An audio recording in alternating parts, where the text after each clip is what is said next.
Today I'm training with Adam here, who's one of the bodybuilders that are out here. He's a good guy, knowledgeable guy. So I thought that I would train with him. We might have some conflicting views, or you never know what it is, because we run in different ways. I'm more old school, he's more new school, very science-based, and I'm just like an old man in my old ways, but I do agree with a lot of the science stuff too. So today we're doing quads, so I'm excited to do it with another bodybuilder. He's got big fucking legs, isn't he? So that's always a plus.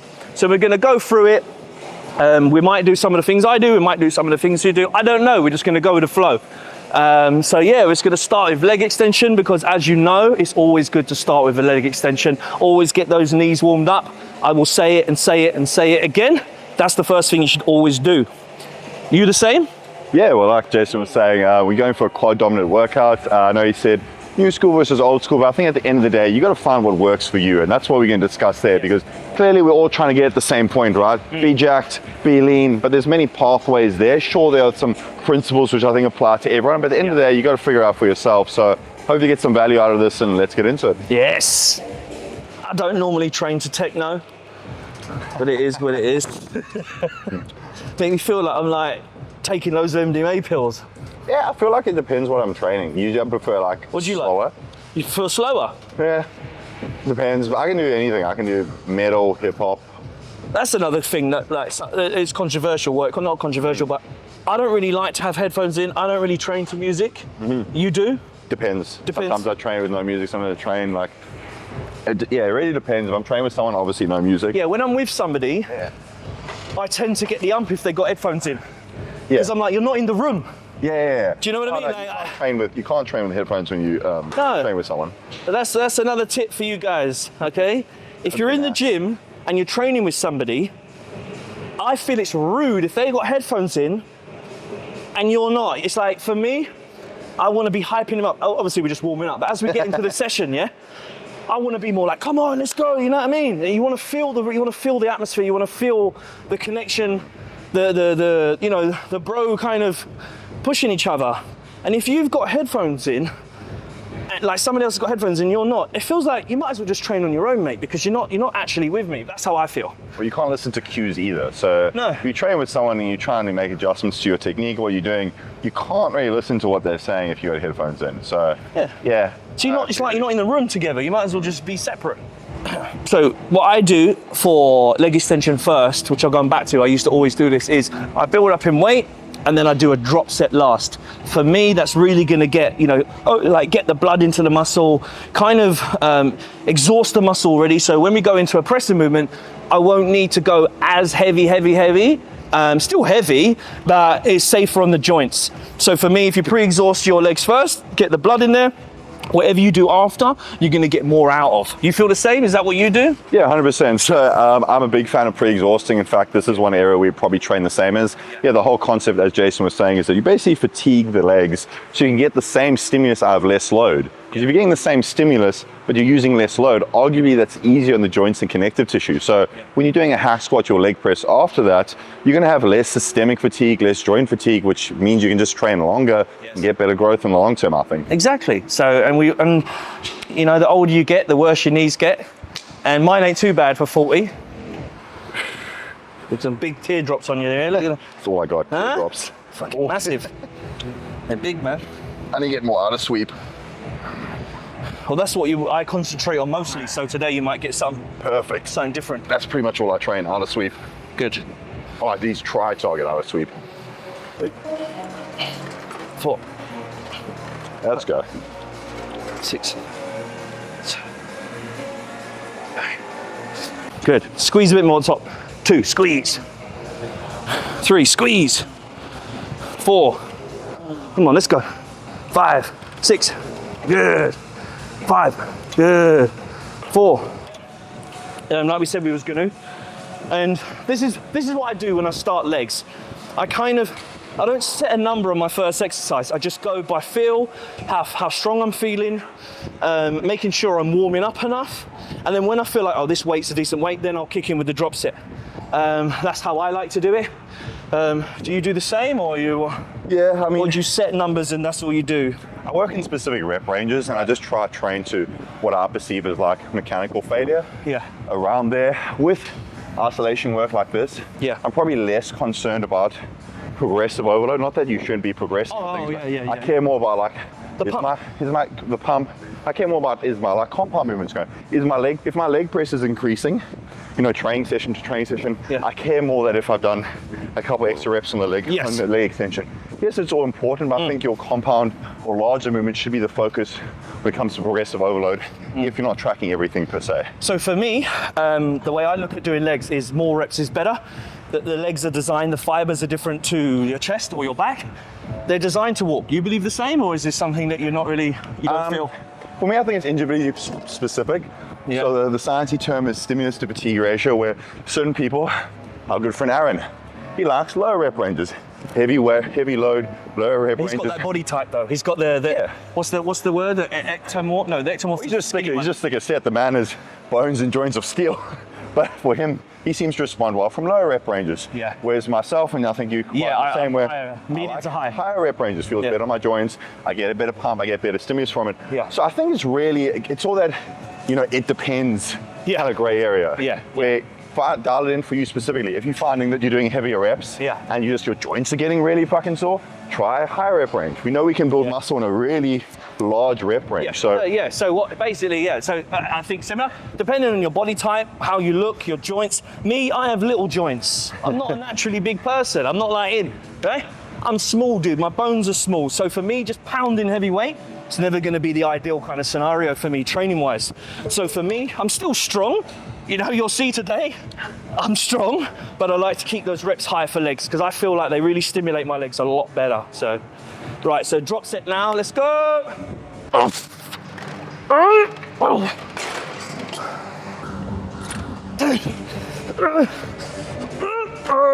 Fuck.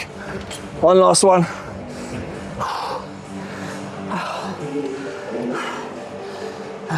All right.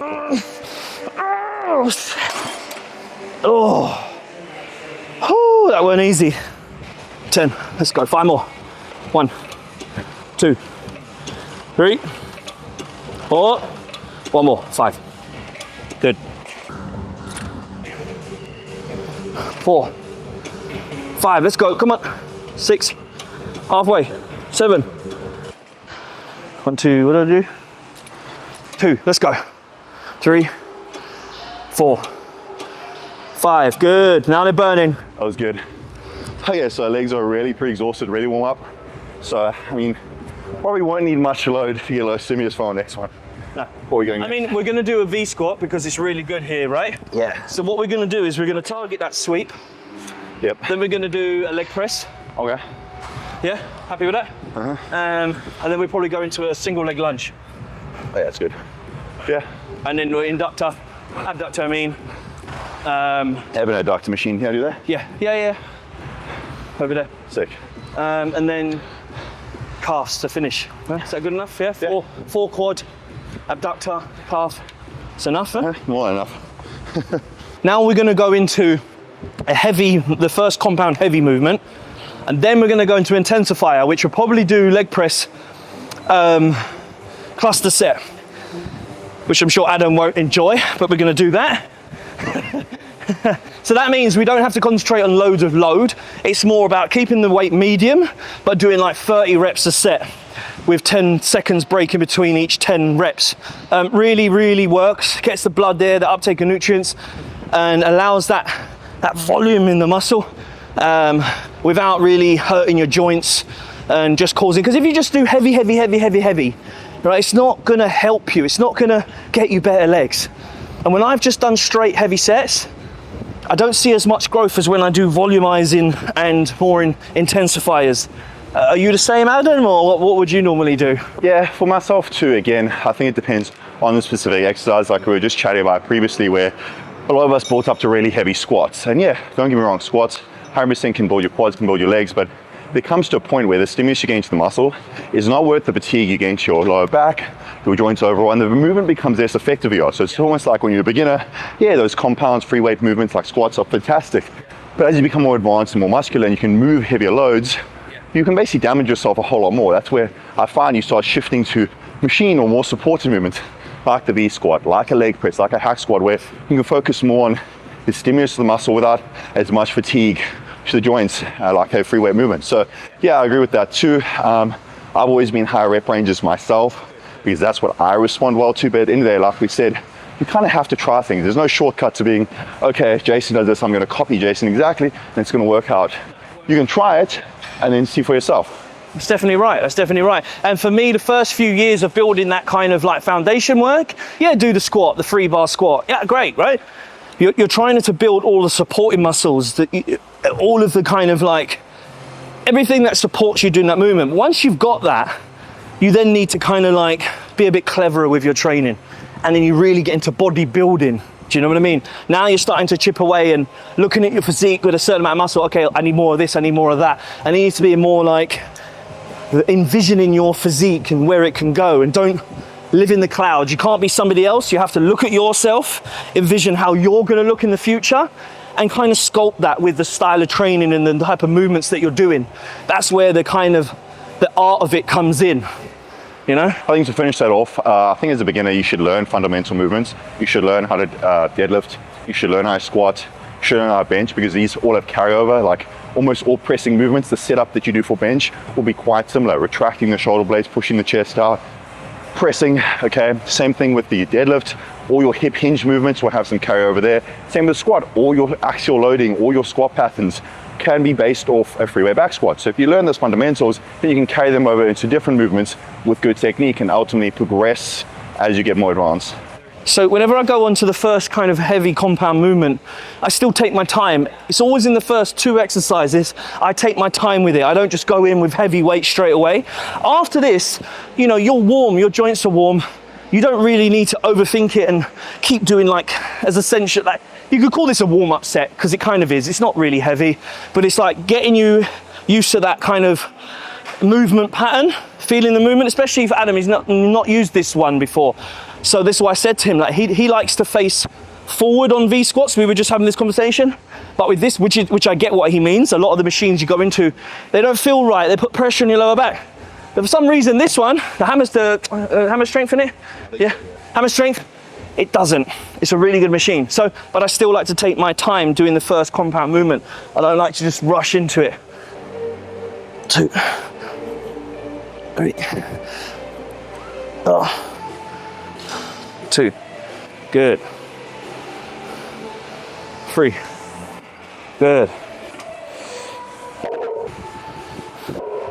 3, oh.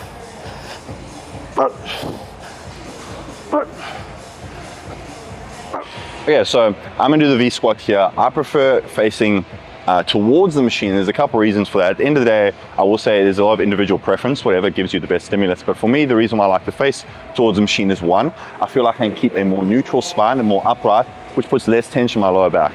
Another reason why, as you can see, this is a slanted platform. Now, if you're familiar with Olympic weightlifting or weightlifting shoes, they can help decrease ankle mobility requirements, basically giving you better ankle mobility, which allows you to get deeper in your squat movement to a greater range of motion. I'm really trying to maximize that range of motion, so I don't have to use as much load. So this slant on this platform here, it's almost as if I'm using a squat shoe, which I would typically use for most of my squat patterns. And that's why I prefer facing that way, basically greater range of motion, less ankle mobility requirements, and basically less tension on my lower back. Let's get into it.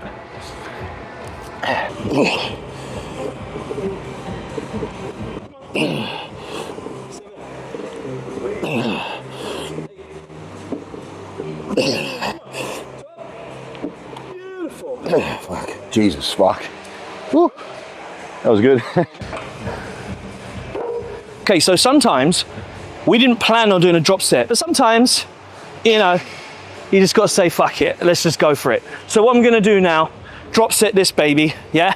Wasn't intended, but sometimes that's the best sessions you'll ever get, because in your mind, if it's, for me, if it's scary, that's the last set for me. Yeah, if you think, oh shit, this is going to be hard, then that's the one you want to do, okay? That's the one that's going to stimulate that growth. You know, if you're always kind of doing the same thing week on week, the same reps, so for me personally, that might work for you, but for me, I always need to raise that bar a little bit, whether it's weight, reps, form, anything. I did 6 plates last week, so now instead of me, I can't really go any heavier because it's maxed out. So what I'll do is I'll just raise the intensity and do a drop set last thing.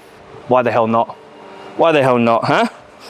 Why not? So translating that, the way Into scientific terms. translating that, Old school warrior style. that exact concept, we call it overreaching or overextending. If you're near the end of your training block, so let's say you've set yourself a 6-week training block, an 8-week training block, 12-week training block, whatever your training block may be, in the last week to two, you can overextend where you push yourself so hard that basically you're under recovering. Where, you know, from this, if you do this week in and week out, you would not recover. You would probably have to deload after a certain point in time. But it serves a function at the end of the training block to basically force additional stimulus, additional growth by overextending and doing more that you recover from. The idea is that you overextend, then you take a deload period and you start a new training block. Something like this definitely can work and something I definitely do implement at the end of the training block. But personally, I wouldn't be doing this every fucking session because I would be under recovering. But it's context, right? Context. There's a time and place for this. Just be smart where you do it. Time to get scared. Time to shit myself. Shit the bed. Let's go. That's why I don't set the number because then You made before. Oh, I'll do 10, easy. Okay, so 12. Right, 12 it is. Man. 12 it is, baby. Whoa. Whoa. Oh. Oh, out, out, out,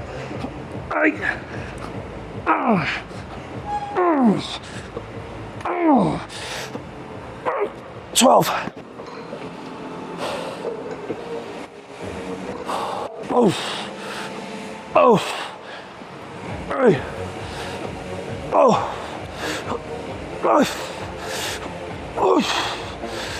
oh,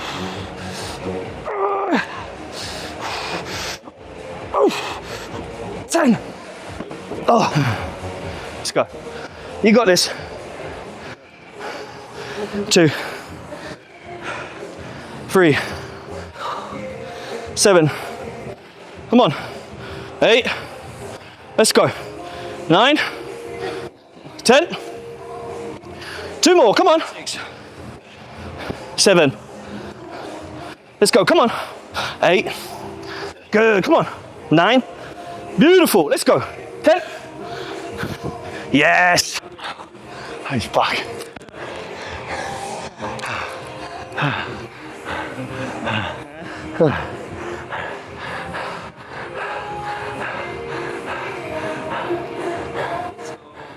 Fuck.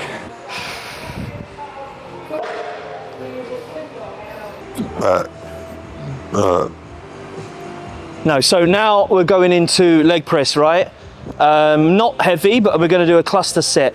We'll do one and see how we feel. If you feel we can do another, because we've done a lot already, yeah? Yeah. I didn't anticipate that drop set, so normally I would do 2, but we probably only do 1 here. It's probably enough, innit? More than enough. Because it's still 30 reps. So when you think about it, whenever you're doing a cluster set, think about it. You're doing 30 reps, or sometimes it could be more, depending on if you're doing 10 or 15 reps per interval. So, and when you think about it, 30 reps, it's like 3 sets, but you're doing it all in one. So the muscle don't recognize the gap. It just knows, fucking hell, I've just done 30 reps, you know, which is not easy by any means. And this is the 3rd exercise in, so I don't like to do major weight on the 3rd exercise in. Like I always say, heavy stuff first, intensifiers, you know, and then just really being really like smart with your training. You don't need to keep pounding your joints and your legs. So here we go. 1,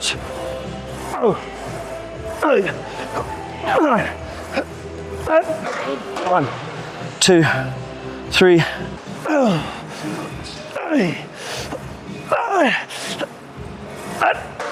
1, 2, Nice. 3.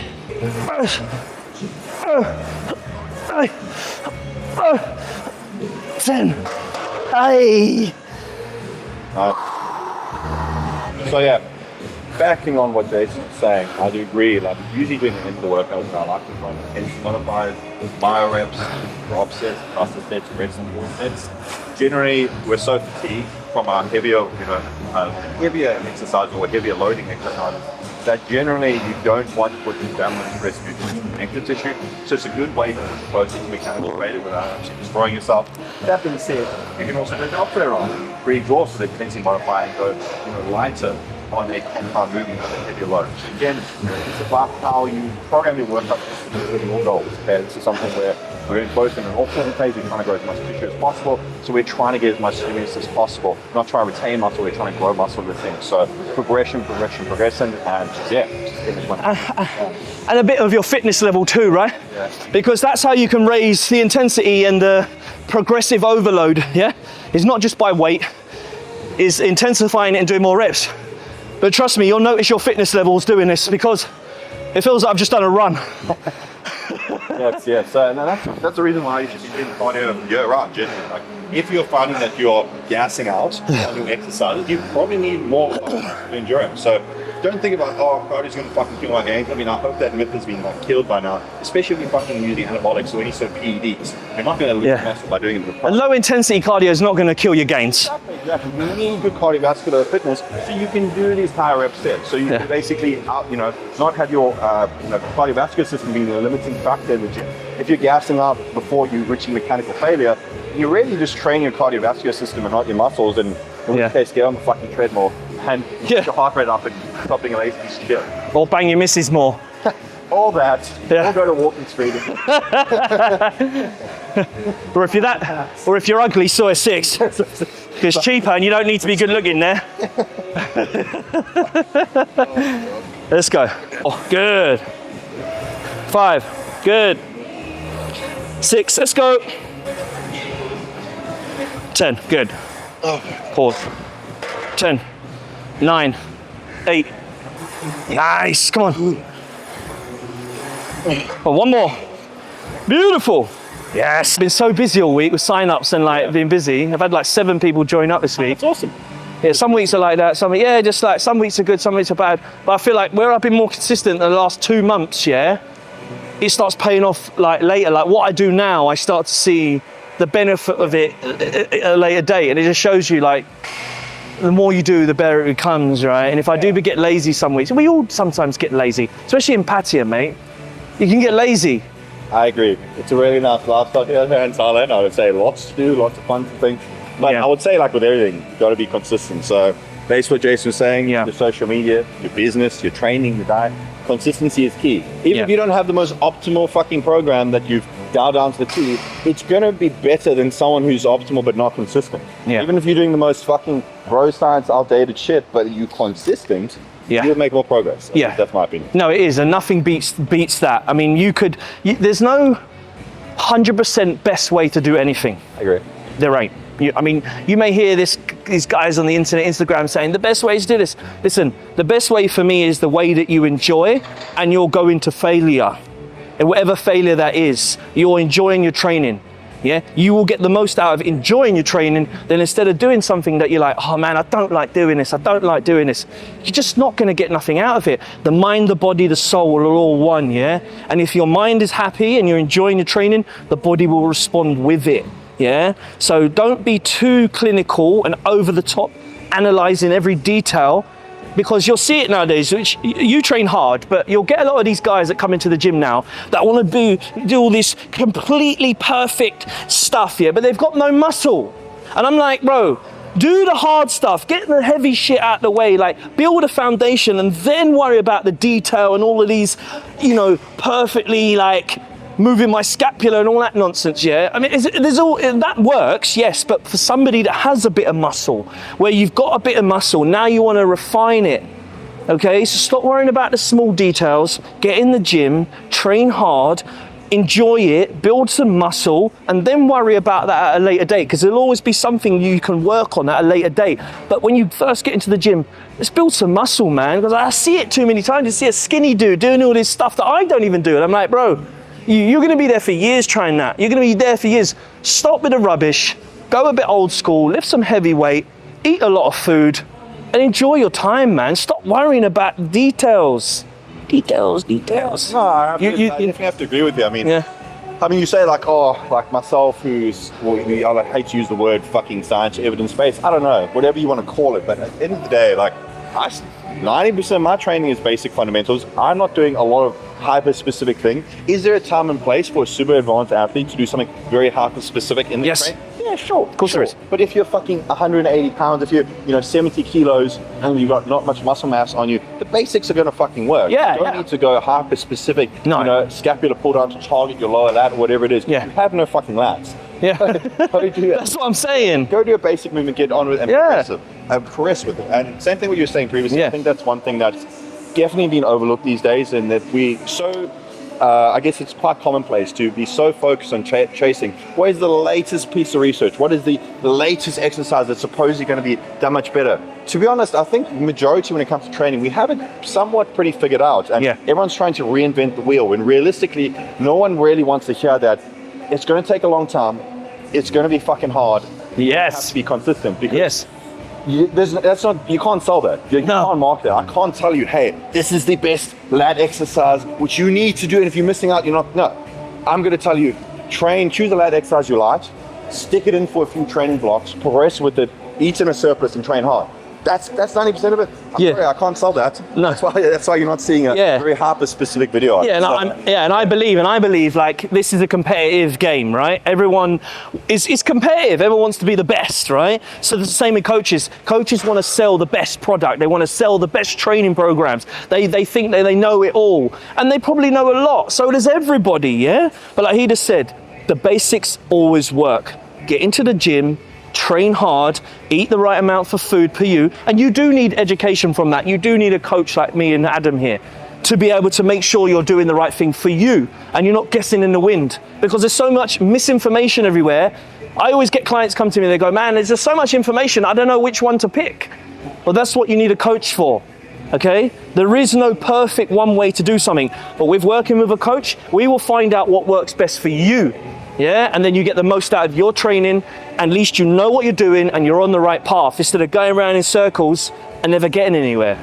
No, I definitely agree with that too. Like, back to that point about consistency and happiness. If I gave you this really hyper-optimal exercise, which supposedly gives more mechanical tension on the lat per se, let's say it's pull down, but it takes a long time to set up, okay? Think of that chest-supported pull down that's become quite popular. Is it a good movement? I think so. But one thing which I don't like about it is that first you have to find a cable stack that's open. Secondly, I have to find a bench that's open. Then I have to set it up and I have to do each arm individually.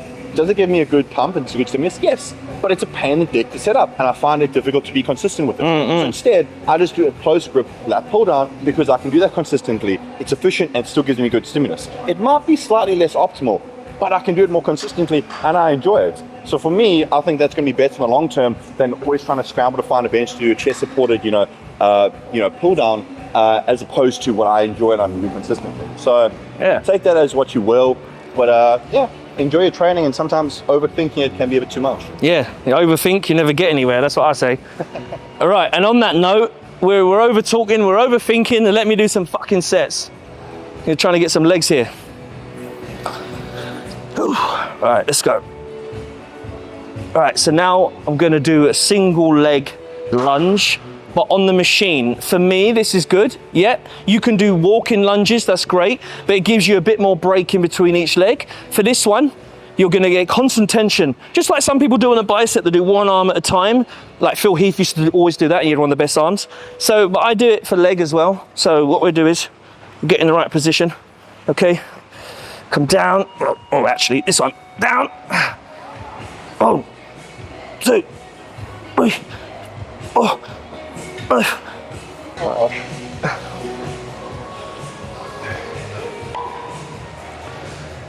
Good. 4, 5, let's go. 6, 7, 8. But without getting super specific about it, if a body part is lacking, logically, train it more. Yes and no though, yes and no. Because sometimes you're training it too much and that's why it's not growing. No, I agree. When I say more, I'm saying if you can recover from it. I'm not saying train it more and you're so beat up, you're not progressing to the point where you're still progressing. I think we were talking about the other day when I was saying I'm doing hamstring 4 times a week. I'm not progressing. So I'm going to bring it back 3 times a week, see if I can continue to progress. And that's why I do more on the day. Like today, you're not used to doing this much quad. For me, I like to do more and recover instead of trying to split it into two. That for me, I feel like it works better, but oh.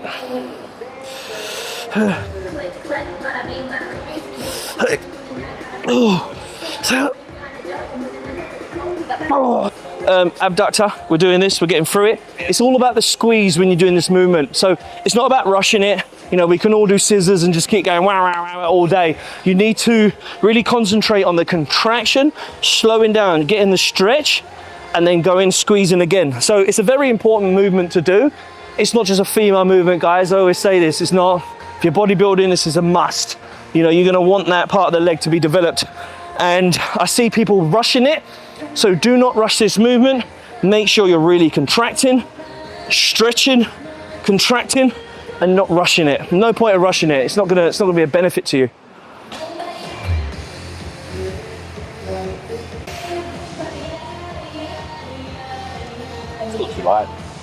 Yeah? Squeeze a little bit more.